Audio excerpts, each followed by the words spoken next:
Welcome to the Plant Spirit Herbalism Summit on the healing wisdom of herbs and plant consciousness. I'm your host, Sara Artemisia, and I am absolutely delighted to introduce our next guest to the show today. Rochana Felde is an integrative flower essence practitioner, plant spirit medicine maker, and flower essence educator. She works intuitively with the plants to make custom formulated essence blends, and she's the co-host of the Flower Essence podcast and the Flower Essence Conference. So Rochana, thank you so much for joining us today. I'm so happy to be here. It's so wonderful to have you here. I've absolutely loved connecting with you today. And I love your deep connection with the flowers and very relaxed and open relationship with them in terms of how they can support us in ways of being in right relationship with all aspects of life. And so I was curious actually if we could just start there and if you could tell us a bit more about your flower essence therapy practice and how you work with plants and people. Yeah, I'm a flower essence therapy practitioner. And I'm sure that most of your audience knows what flower essences are, but just in case there's somebody tuning in for the first time or hasn't heard about it, I just want to make sure that it's not thought of as essential oils. So flower essences are not essential oils. They are actually a vibrational medicine that's made by soaking the plants in water and extracting their energy, their energetic essence. So they really work on directly the mental and emotional and spiritual bodies, but also indirectly with the physical body. And they create resonance with the person to deliver information that can create lasting holistic changes. So, with flower essence therapy, that is working with a client for a bit of time. Over time, we're working on starting with immediate challenges. That's something that might be the most immediate concern or stress in life, and then kind of peeling back the layers of the onion and getting more into the root challenges that that person is going through, and it changes over time. So flower essence therapy really seeks to work with that process to really have a container for somebody's healing journey where they have the support from nature while they're going through their journey. And most of my clients tend to be highly sensitive people, which I am one also.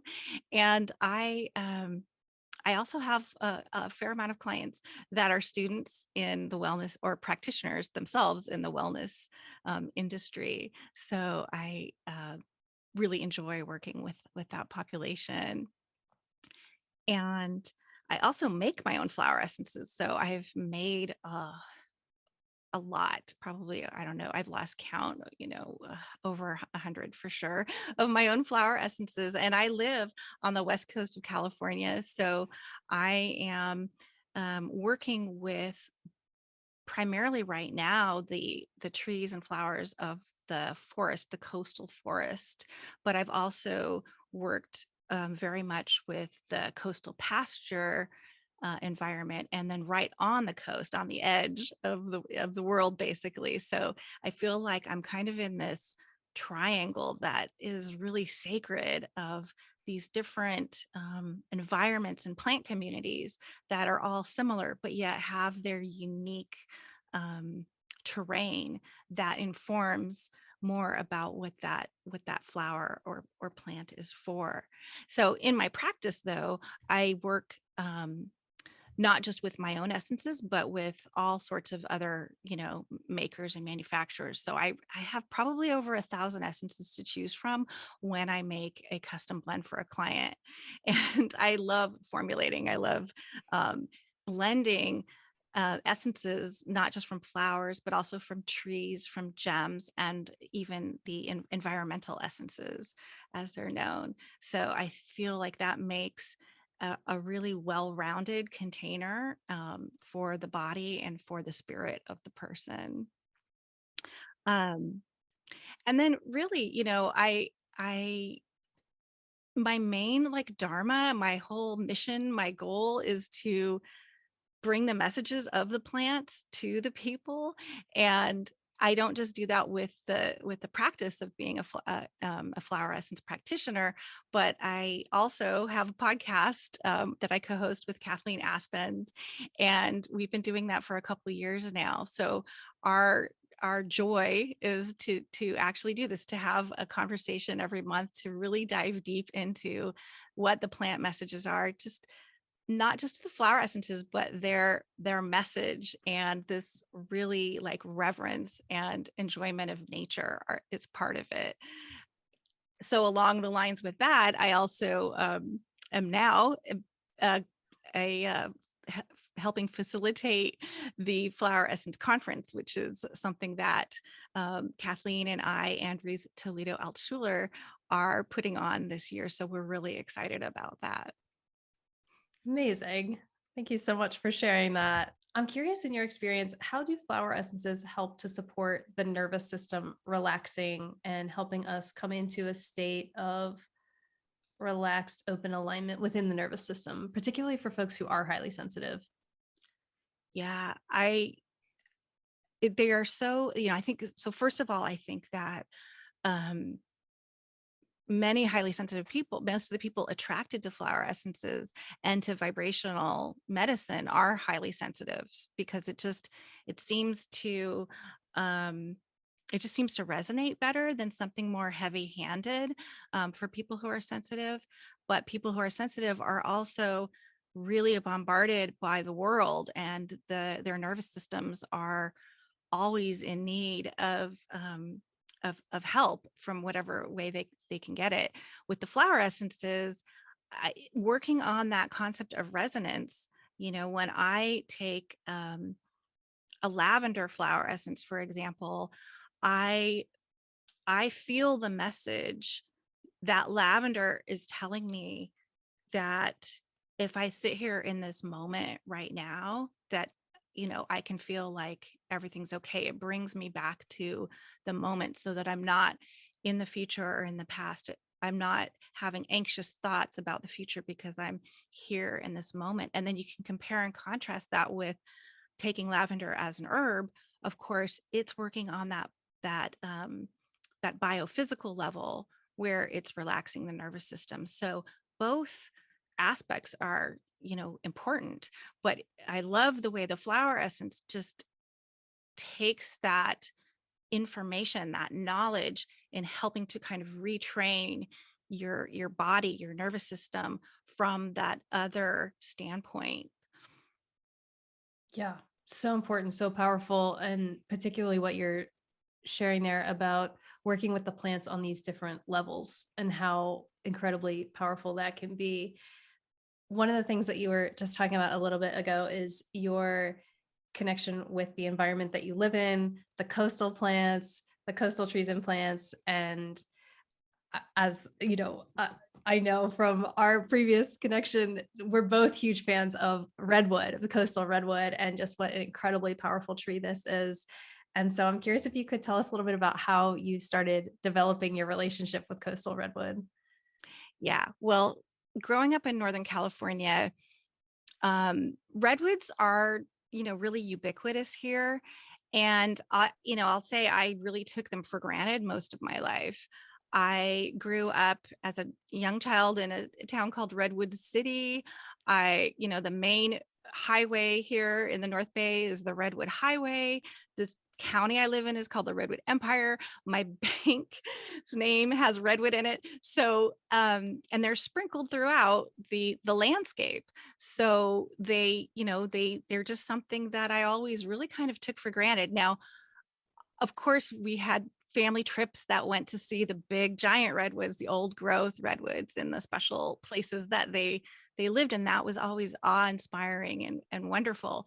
but it didn't really translate back into like kind of daily life. And then, and it didn't translate for me into, you know, that magic of the redwood that's like on the side of the street, you know.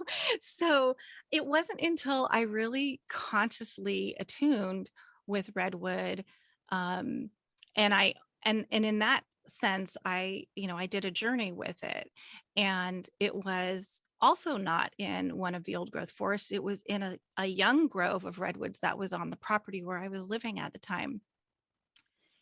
And interestingly, I asked Gaia, you know, as part of the beginning of that journey, to help connect me with redwood. But what happened was the reverse. Redwood connected me with Gaia. So I felt myself pulled down through that vertical energy axis of the redwood, like deep into the center of the earth. And I felt myself, I felt like I was experiencing my greater soul, my spirit was the size of a planet or a star or the earth itself, and that I was meeting Gaia on that level, and that Gaia was in my family, like Gaia was my sister. And so it was a different experience than I had ever thought of Gaia before. I always thought of Gaia as like, you know, the mother, maybe a deity, more of a parental vibe. So this was a completely different experience that redwood brought me to that. And I I felt in this family experience that we were here together to create, to help the planet basically, and that redwood is also here to help the planet. So there was this energy of that solidified my purpose in working with the plants, and flower essences, and becoming a flower essence practitioner, which I wasn't back at that time. And then, so I moved about 5 years ago. I moved to a small town, a coastal forest community, in West Sonoma County. And there are redwoods all over here. And just up the street from, you know, just steps from my house, basically, are uh, are several old growth redwoods. And I immediately was drawn to them as soon as I saw them. And so I've had many, many conversations with them over the years. And I, you know, I take my walks around, you know, the neighborhood here, and I have a spot where I just go stand right next to this redwood.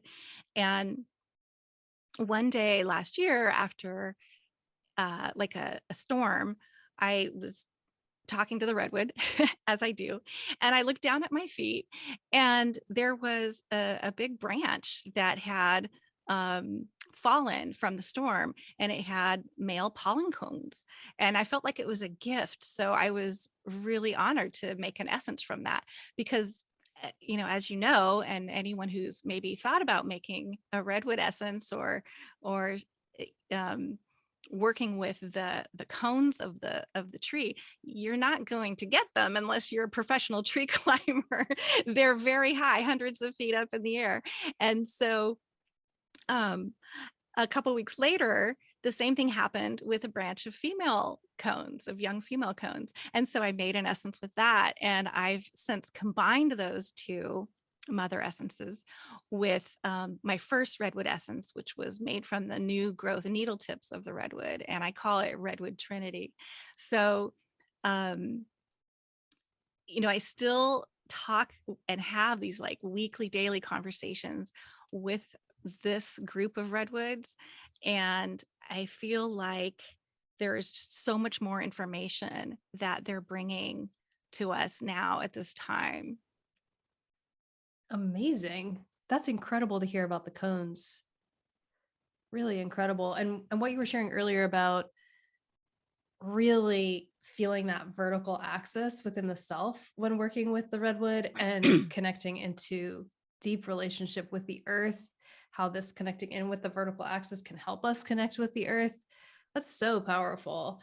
It since you have such a deep relationship with redwood, I'm curious, what other messages and wisdom do you hear coming from redwood at this time, particularly at this time on the planet?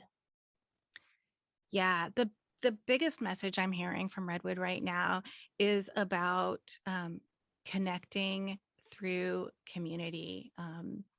That to be resilient, to find your resilience through your local community where you are. um, but I did want to kind of talk about all the multi layers of the redwood and the redwood energy, and start with, especially for people who haven't met redwoods, maybe kind of describing what they're like, since they only grow here on the extreme west coast from, like mid central California up to the Oregon coast. It's a very small natural growth place where they grow because they like that summer fog. That's how they survive. Um, so the first thing that, when you meet a redwood, it's just the immenseness of it, right? It's so huge. There's this immensity, and it is the tallest tree in the world. It goes up to like about 380 feet. Um, but even taller historically, they've found these records, unfortunately, of the big trees that they harvested, that they logged, which were even bigger. And the Sierra redwood is also a California redwood, but it's over in the eastern Sierra part of the mountainous part of California. And that one gets, so it's a different species, same genus, but it gets to be, it's like the largest tree on the planet. And they both can reach into the thousands of years in age. And they've been on the planet for 240 million years, coming in right about after the dinosaurs. So this energy that they have of immensity, it gives a sense of perspective like no other plant that I've met. It, that tallness, it really conveys that, having that long view, and also how old they are. There's this long view, this big picture energy to it. And I think that really helps us to understand, um, our daily concerns better in the context of this perspective. And then there's this feeling of sacredness, which is so amazing, because when you go and you walk into a redwood grove, it's really quiet. It feels like you're in a cathedral, or a church, and the trees just towering over you, and you see the light filtering in from the tops of the trees. It has that. It has that feeling to it. And I'll have to say, the funny thing is that in the town where I live, there is actually an outdoor church, the Catholic outdoor church, and it is in a grove of redwoods. And and it has that feeling. It's pretty amazing. And the pulpit is made of these giant stone, like prehistoric looking stone slabs that are covered with moss, and there's ferns everywhere. And you feel like you've stepped back in time, to a pagan place. People come to California to visit these redwoods, and maybe it's like a roadside attraction, or like a bucket list thing to do, but they leave changed. I think it really changes people. That sacredness touches the soul. And redwood is resilient. So it has so much to teach us about resilience. It has this thick, spongy bark that can get up to like a foot thick on the biggest trees. And that's helps them be disease resistant. So they hardly succumb to any diseases. And it helps them resist fire. So, as you know, California is in a fire ecology, and it burns a lot, especially now with climate issues. And that bark helps protect them. It actually absorbs water and holds it from fog, from rain. That bark is one of the ways the tree absorbs water, but And that's another reason why it helps with the fire. So a fire won't kill redwoods for the most part. Typically, it would have to be a severe fire and happen multiple times in order for a redwood to die. So um, the way that it's using the parts of itself to get water in different ways, it also drinks the fog in with its leaves, and then it makes its own atmosphere, and the fog drips down and it goes into the earth, and it soaks, it soaks in for the roots, so it gets the water in all these different ways. And that speaks to me, this message of diversity in resourcing. So I really like that message, that it's showing us, that you can evolve to not just be reliant on one thing or one way, to kind of like diversify. And then, of course, it regenerates itself. And this is one of the most amazing things that I've seen, kind of firsthand, like living in this area, is the way that when a tree, if it's damaged or it's cut or um, um, falls, it then immediately sprouts its new growth. It kind of clones itself. It has these dormant stem cells that are all over the bark of it. And just near the trees I was talking about, that one of the storms actually came down on a young redwood and pinned the growth of it so that it was like horizontal. And the next thing that happened was all of these little um, green nubs started coming up all in a row over the top of the trunk of this very young sapling. And that's how it works. It just immediately wakes up these dormant stem cells and goes to work. It can sprout around the ring of a trunk, and it just regenerates itself. So that regeneration, what a message that is right now, that ability to survive. And it's this great creative life force energy that helps us to be innovative with how to survive in this planet. And that's like the most one of the strongest messages that I keep getting from it recently is about community. So, redwoods grow in community. They grow in groves, and they are connected by their root systems. They actually have really shallow roots, but that only go like a couple feet into the earth, but they can reach out to like a mile out from the tree as they connect with their family and their community. And they feed each other. So when one is ailing or dying, or if there's new growth, then they feed each other through that network. And what I get from it is this, that we are interdependent in this ecosystem, like they are. So they have this ecosystem where they depend on each other, but they're interdependent.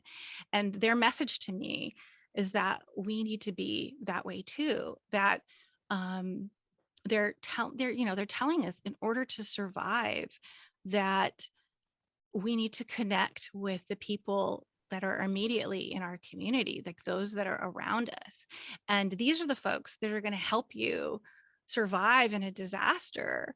And, I have my own story and experience about that, living in this coastal forest town, this very small community, from the recent fires in California in 2020. Most of the county was on fire.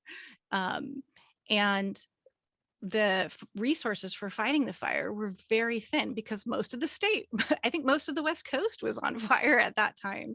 And, the resources in the county were really focused on the other side of the fire, where there was more population and more homes and more affluence. And so this side of the county was pretty much on our own. And the people who, we were evacuated, of course, but the people who stayed, there were people who stayed that basically saved the town because they were all the bulldozer operators. There's a lot of people and companies that have heavy equipment, and they bulldozed a fire break between the fire and our town. And in those really first critical days of the fire, these are just volunteers, and they put their lives on the line to save the community.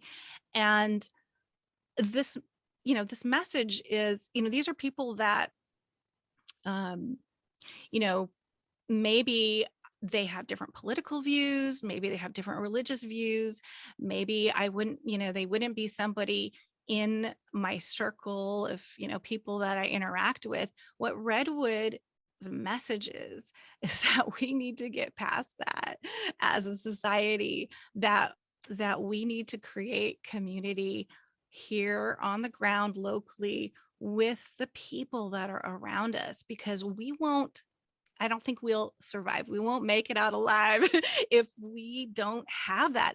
And that story of what really happened during the 2020 fire, it just perfectly illustrates that example. So like, those are Redwood people. And I see that as, the message of Redwood right now. Amazing. Yeah. And then purification is another aspect of Redwood too. And this really um, is an element that it with climate change, um, redwoods purify our environment. So they absorb, carbon, like any tree, they absorb carbon dioxide and emit oxygen for us. And they act as air filters with all their little fine needle leaves that trap the particulates of pollution until they can like wash away, and they sequester carbon from the atmosphere.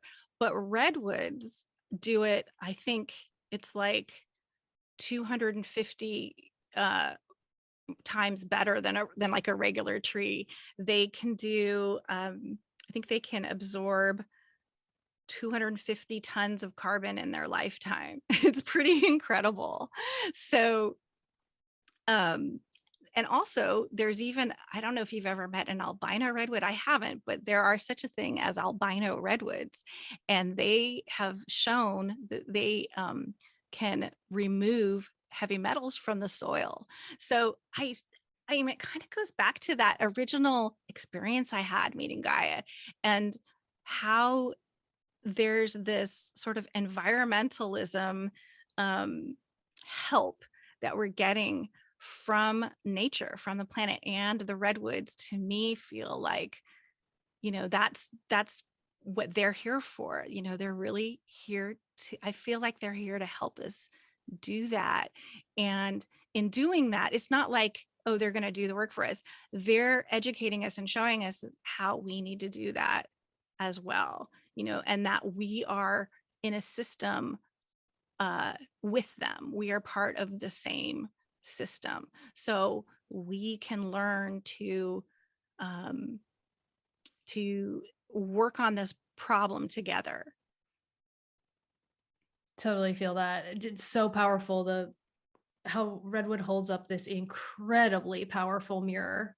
And there's so many things that you just touched on: the resiliency piece, regeneration, community, the absolute essential aspect of community in these times, connecting with the sacred, like the long view that redwoods have, really learning from our elders.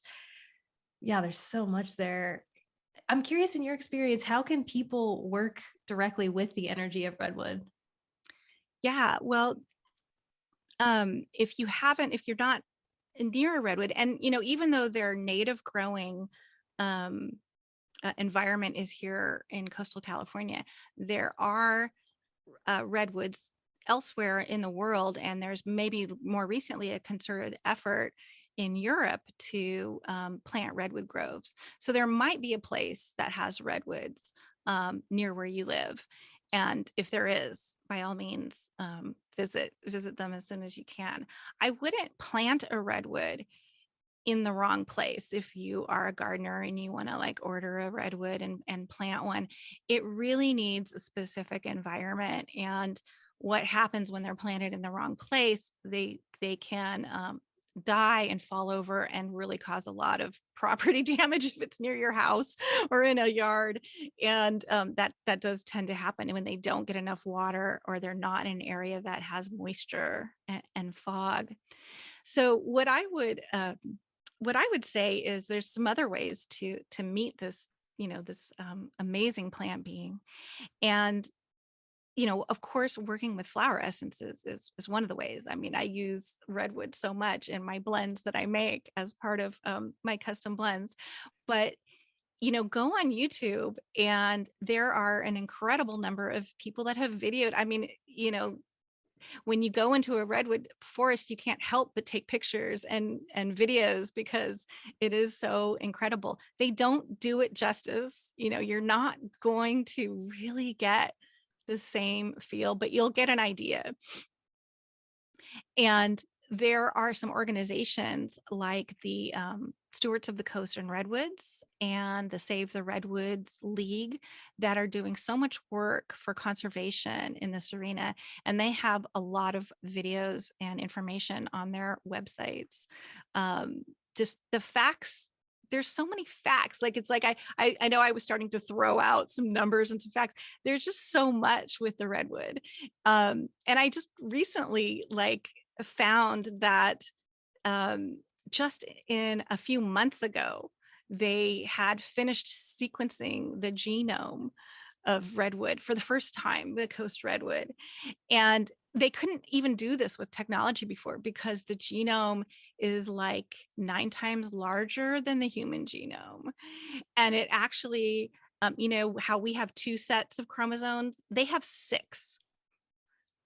And so just, I mean, not even from a science perspective, but just kind of like wrapping your mind around how amazing. They have 26.5. I've got a note here because I'll never remember that number.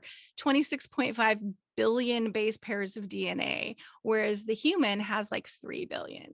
So if you think about just the complexity of this amazing tree and how that might inform how we think about it from not just this physical standpoint, but its spirit, the plant spirit. It's this entity that is really, it's ginormous. and yeah, I also like to look at how it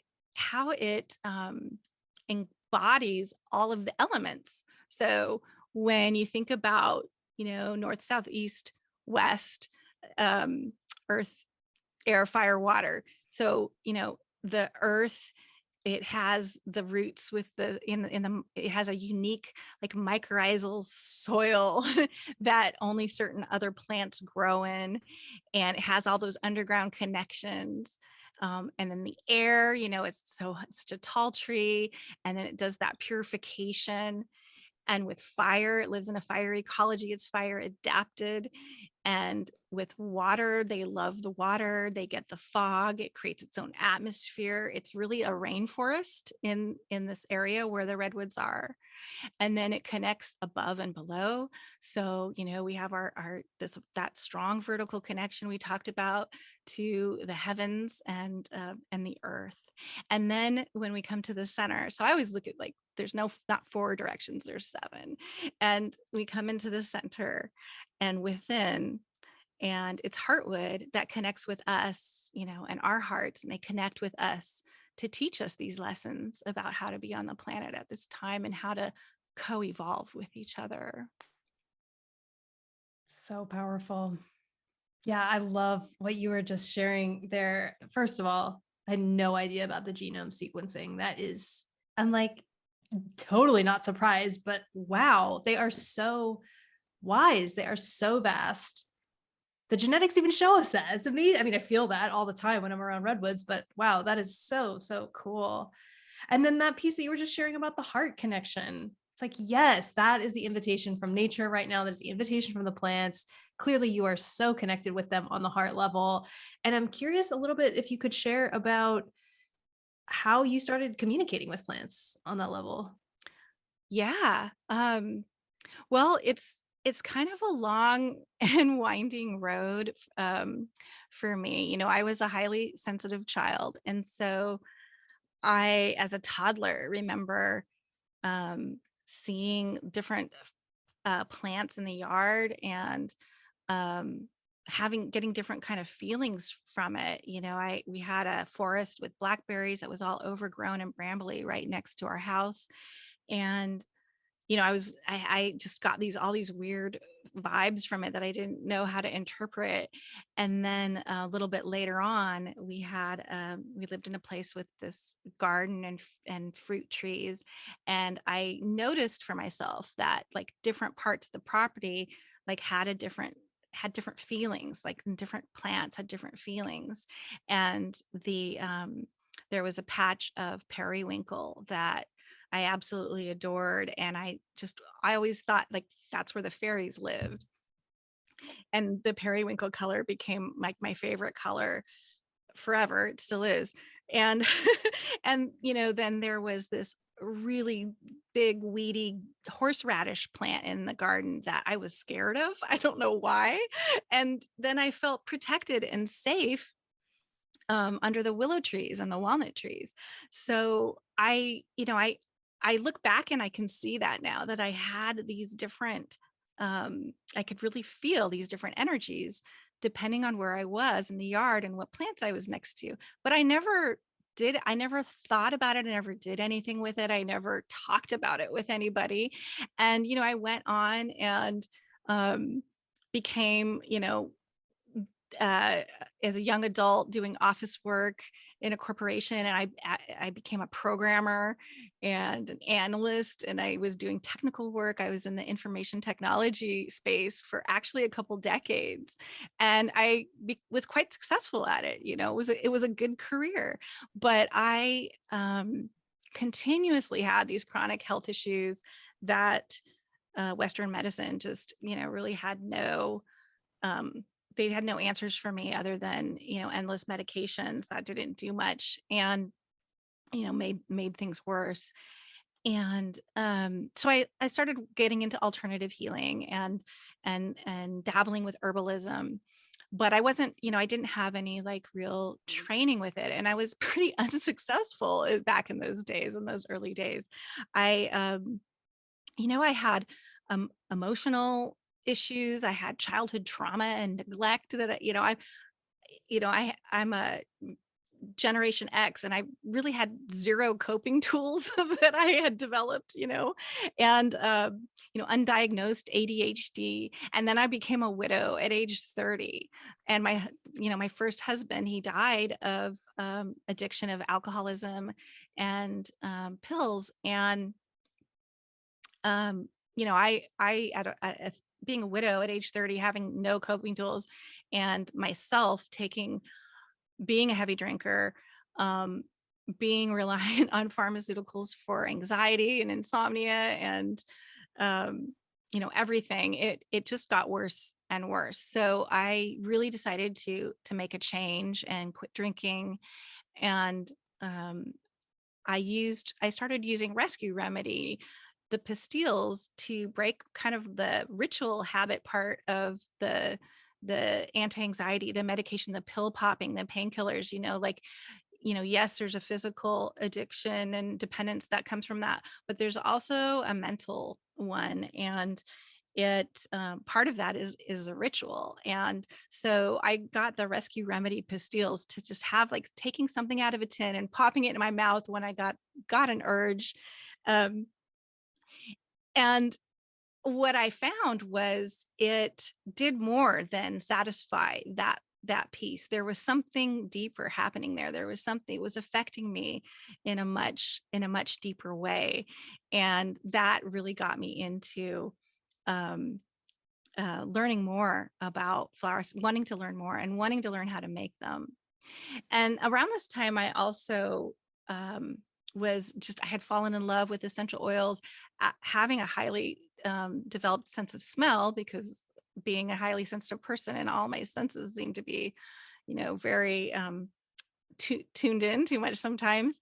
And I had this knack for blending the aromas of essential oils. And I was just kind of really enthralled by it. So I took practitioner training for it, and I quickly became disenchanted with the essential oil um, uh, world, the industry, the markets, the overuse, the misuse, the deceptive marketing, and I was really concerned about the effect on the planet. How, when I really learned and understood how much plant material it took to make these tiny drops that were being used for, like house cleaners and flushed down the drain, and without any reverence to what the plant was giving us, it just really did not resonate with me, and I got disenchanted with it really quickly.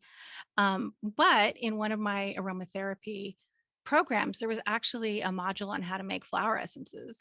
And so that kind of got me into the first time that I made flower essences. And I also was able to get a sabbatical from my job. And I took, I had this intention to take a year off, and I um, did a year-long apprenticeship, plant spirit apprenticeship program. It was the Earth Advocate program that Beth Steinman um, was teaching. And that was really life-changing for me, to really work with plants in a way that I had already started like intuitively doing. I had already started, I was already making flower essences, and really connecting with like the again on the properties where I lived, and hiking, and just feeling that energy. This showed me how to work with that even more on an even deeper level, to do these attunements and these shamanic journeys to meet the plants in this arena. And that's kind of like the rest is history, as they say. I never went back to my corporate job after that. Yeah, totally. Not surprised one bit, not surprised at all. How would you say at this point that plant spirits really support you in your life's work? Well, it it's an interesting question, because I kind of think I don't really think of them as I mean, they support me personally. I feel like they're here to help me, and they're here to help, humans. But I don't I f- but I feel of them like they're more like my coworkers, like they're there's a meme that says, if you see me talking to the plants, I'm in a staff meeting. And like that's really how I feel about it. And it's rest reciprocal. It's a reciprocal relationship. We're on this team with this shared goal of helping humanity and animals and the planet. And I'd like to think that I'm supporting them, that they're helping me to become a clearer channel for them. But in the end, my kind of like, again, my dharma is to do that, to be that channel, to bring their messages to the world, to the people. As I know that you also have that goal with this conference, which I'm so very grateful and happy that you're doing. No, thank you so much. I totally feel you on that collaborative piece. Yeah, that we are co-creators, collaborators in this journey together. So thank you so much for highlighting that, for bringing that forward. And clearly you're doing it. And so tell us, how can people find out more about you and your work? Yeah, well, they can find me on wiseflowerwellness.com, and Wise Flower Wellness on Instagram, Wise Flower Essence on Facebook, the Flower Essence Podcast.com, and you can get the Flower Essence podcast on any of your podcast players. And then we will also be having the conference. So it'll be the floweressenceconference.com. Awesome. Really looking forward to that. Well, Rochana, thank you so much for joining us today. Absolutely delightful and wonderful to connect. Thank you so much.